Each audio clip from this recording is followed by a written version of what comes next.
नमस्कार, स्वागत है आप सभी का। आज की सीरीज में पढ़ेंगे पशु विज्ञान पशु परिसर के लिए महत्वपूर्ण प्रश्नोत्तरी। पहला प्रश्न है इसमें, पशु कल्याण पखवाड़ा कौन से माह में मनाया जाता है?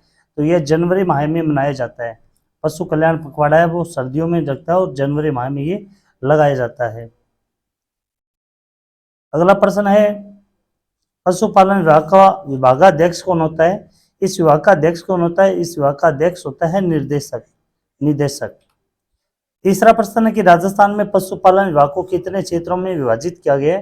तो ये किया गया है 7 क्षेत्रों में विभाजित किया गया है। पशुपालन विभाग की राज्य स्तरीय पशु रोग निदान प्रयोगशाला, राज्य स्तरीय पशु रोग निदान प्रयोगशाला कहाँ पर है? तो ये जयपुर जिले में स्थित है।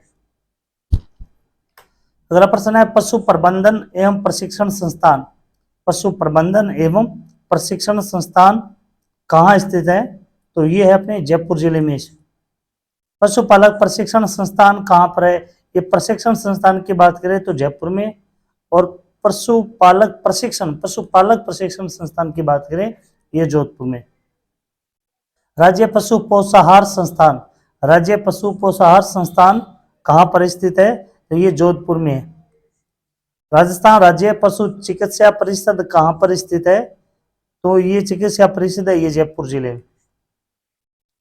राजस्थान पशुधन विकास बोर्ड की स्थापना, राजस्थान पशुधन विकास बोर्ड की स्थापना 1998 में हुई थी।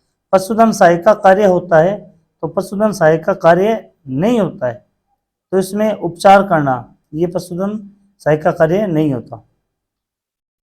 विश्व पशु चिकित्सा दिवस कब मनाया जाता है? तो ये मनाया जाता है अप्रैल माह के अंतिम शनिवार को, अप्रैल माह के अंतिम शनिवार को। पशुपालन एवं कृषि को साथ साथ करना क्या कहलाता है? तो यह एक प्रकार की मिश्रित कृषि होती है। राज्य के किस शहर को केटल फ्री शहर बनाया गया है? तो केटल फ्री शहर बनाया गया है ये कोटा शहर को बनाया गया है। राज्य में सर्वाधिक भेड़ किस जिले में मिलती है? तो सर्वाधिक भेड़ है वो बाड़मेर जिले में, बाड़मेर जिले में सर्वाधिक है वो बाड़मेर जिले में पाई जाती है। और सबसे कम बात करें तो धौलपुर में। पशुओं की संख्या के लिहाज से राजस्थान में सर्वाधिक संख्या में कौन सा पशु है? तो सर्वाधिक संख्या में पशु है वो सबसे ज्यादा राजस्थान में बकरी। भेड़ों की संख्या के हिसाब से राजस्थान का देश के राज्यों में कौन सा स्थान है? तो इसमें अगर बात करें राजस्थान का भेड़ों की संख्या में तो चौथा स्थान आता है। हमारे देश में कौन सा पशु विश्व में सर्वाधिक है?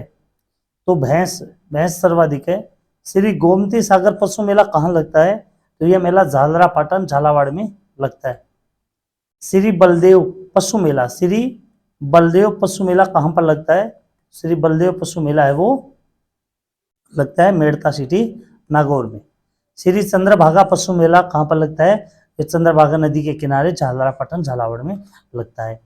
पशु मेले में पशु के प्रवेश टिकट को क्या कहा जाता है? तो इसे कहा जाता है लाल चिट्ठी। तिलवाड़ा में कौन सा मेला लगता है? तो तिलवाड़ा में लगता है मल्लीनाथ जी का पशु मेला, मल्लीनाथ पशु मेला। जयपुर में लूणियावास किसके लिए प्रसिद्ध है? लूणियावास प्रसिद्ध है गधों के मेलों के लिए, यहाँ पर गधों का मेला लगता है। 20वीं पशुगणना के अनुसार राजस्थान में गौवंश कितना है? तो गायों की बात करें तो राजस्थान में 1.39 करोड़। राजस्थान में 20वीं पशुगणना के अनुसार सबसे ज्यादा गौवंश वाला जिला कौन सा है? तो 20वीं पशुगणना के आधार पर सबसे ज्यादा गौवंश पाई गई है ऑप्शन के आधार पर बीकानेर, जबकि राजस्थान में सबसे ज्यादा गायें हैं वो उदयपुर जिले में मिलते हैं, उदयपुर और डूंगरपुर में। राजस्थान की पशुगणना कितने वर्षों में होती है? तो पशुगणना होती है वो 5 वर्ष के अंतराल में होती है। राजस्थान संपूर्ण देश में दुग्ध उत्पादन की दृष्टि से प्रथम स्थान किस वर्ष रहा था? तो 2021-22 में दुग्ध उत्पादन में प्रथम स्थान। अंडा उत्पादन की दृष्टि से कौन सा राज्य प्रथम स्थान पर आता है? तो अंडा उत्पादन की दृष्टि से बात करें तो सबसे ज्यादा अंडों का उत्पादन है वो आंध्र प्रदेश के द्वारा किया जाता है। भारत में ऊन उत्पादन के हिसाब से राजस्थान में कौन सा स्थान है? ऊन उत्पादन की बात करें तो राजस्थान में पहला स्थान है। राजस्थान में जीडीपी सकल घरेलू उत्पाद में पशुपालन का कितना योगदान है? तो ये है मात्र 10%। मिल्क रिकॉर्डिंग कितने दिन तक करते हैं? मिल्क रिकॉर्डिंग है वो कितने दिन तक होती है? 300 दिन तक। राष्ट्रीय दुग्ध दिवस कब मनाया जाता है? राष्ट्रीय दुग्ध दिवस मनाया जाता है 26 नवंबर को। गाय के दूध में लगभग कितने प्रतिशत पानी होता है? गाय के दूध में होता है 87% पानी। कामधेनु डेयरी योजनाओं की बैंक ऋण कितने प्रतिशत है? तो इसके लिए बैंक ऋण प्रतिशत है वो है 90%। मशीन द्वारा दूध निकालने के लिए कितने मिमी पारे का प्रेशर प्रेशर उपयुक्त होता है? इसमें प्रेशर दिया जाता है वो 360 मिमी का। हाथ से दूध निकालने की सर्वोत्तम विधि कौन सी होती है? तो पूर्ण हस्त दोहन विधि होती है, पूर्ण हस्त दोहन विधि। भैंसों में दुग्ध उत्पादन किस ब्यांत में सर्वाधिक होता है? तो 3 से 5 ब्यांत में सर्वाधिक दूध उत्पादन होता है। किस पशु को कठिन दूध देने वाला कहा जाता है? तो सबसे ज्यादा कठिन दूध देने वाला पशु होता है वो भैंस होती है। किस पशु का दुग्ध श्रवण काल सर्वाधिक होता है? तो सबसे ज्यादा श्रवण काल होता है वो ऊंटनी का होता है। बकरी का दुग्ध श्रवण काल कितना होता है? तो बकरी का दूध काल श्रवण है वो 200 से 284 दिन होता है। निम्न में से भारत में गाय की सबसे भारी नस्ल कौन सी है? तो सबसे भारी नस्ल है वो कांकरेज की होती है। मालवी गाय मुख्य रूप से राजस्थान के किस जिले में प्रमुखता से पाई जाती है? तो मालवी गायें वो सर्वाधिक पाई जाती है झालावाड़ में। और मालवी गायों का मेला लगता है चंद्रभागा पशु मेला, चंद्रभागा पशु मेला। राजस्थान में किस गाय का औसत दूध उत्पादन सबसे अधिक होता है? औसत उत्पादन सबसे बात करें तो साहिवाल का होता है।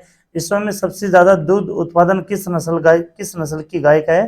तो सबसे ज्यादा है होल्स्टीन फ्रीजियन। भारतवर्ष में गायों की सबसे भारी नस्ल कौन सी है? तो सबसे भारी नस्ल की बात करें, ये प्रश्न पहले भी आ गया, तो कांकरेज जो अपनी सुवाई चाल के लिए भी प्रसिद्ध है। राठी नस्ल की गौवंश किस क्षेत्र में पाई जाती है? तो राठी नस्ल की गौवंश है वो बीकानेर क्षेत्र में पाई जाती है। भारतवर्ष में सबसे भारी नस्ल की भैंस कौन सी है? सबसे भारी भरकम नस्ल है वो जाफराबादी की है। जाफराबादी भैंस कहाँ पर पाई जाती है? तो ये पाई जाती है सबसे ज्यादा गुजरात में। भारतवर्ष में भैंसों की सबसे प्रचलित नस्ल कौन सी है? तो प्रचलित नस्ल है वो मुर्रा नस्ल है, सबसे ज्यादा दुग्ध। किसके दूध में सर्वाधिक वसा पाई जाती है? तो सर्वाधिक वसा है वो भैंस की पाई जाती है। और भैंस में भदावरी नस्ल की सबसे ज्यादा, भदावरी नस्ल की भैंस में सबसे ज्यादा वसा पाई जाती है। रेम्बुलेट रेम्बुलेट किस प्रजाति का पशु है? रेम्बुलेट है वो भेड़ की नस्ल है। भारतीय मेरिनों के नाम से विख्यात भेड़ की नस्ल है तो चोकला, इसका उत्तर है चोकला। भेड़ के मांस को किस नाम से जाना जाता है? भेड़ के मांस को कहा जाता है मटन। केंद्रीय बकरी अनुसंधान संस्थान कहाँ स्थित है? केंद्रीय बकरी अनुसंधान संस्थान है ये मथुरा में। सबसे ज्यादा दूध देने वाली बकरी की नस्ल कौन सी है? सबसे ज्यादा दूध देती है वो जमुनापुरी।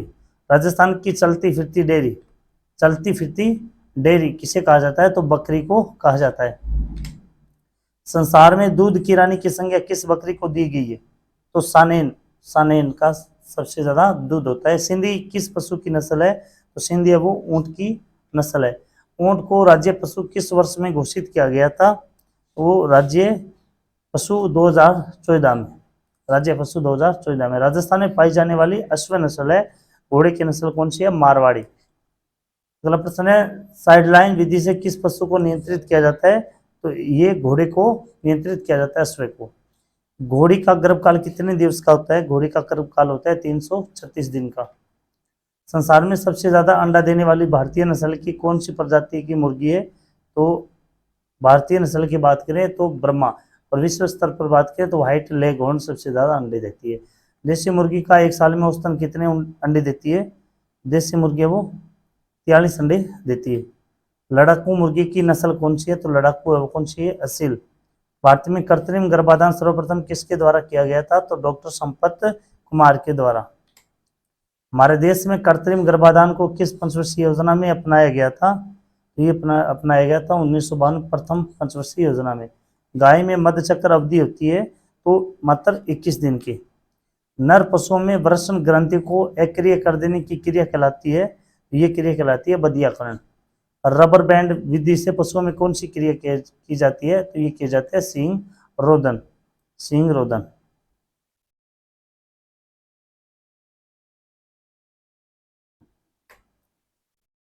अगला प्रश्न है, जुगाली करने वाले पशुओं के ऊपरी जुगाली करने वाले पशुओं के ऊपरी जबड़े में कौन से दांत नहीं पाए जाते? तो इसमें कर्तन दांत नहीं पाए जाते। किन दांतों को देखकर पशु की आयु का निर्धारित की जाती है? ये की जाती है कर्तन दांत को देख करके। लीवर फ्लूक परजीवी रोग सर्वाधिक किस पशु में होता है? तो ये होता है सबसे ज्यादा भेड़ में। एक रोगी पशु की त्वचा होती है, रोगी पशु की त्वचा होती है शुष्क और खुरदरी, शुष्क और खुरदरी। रेबीज नियंत्रण इकाई कहाँ स्थित है? तो रेबीज नियंत्रण इकाई है वो जयपुर जिले में स्थित है। विश्व रेबीज दिवस कब मनाया जाता है? 28 सितंबर को। अगर आपको ये सीरीज अच्छी लगी तो ज़्यादा से ज़्यादा लाइक और शेयर करें। धन्यवाद।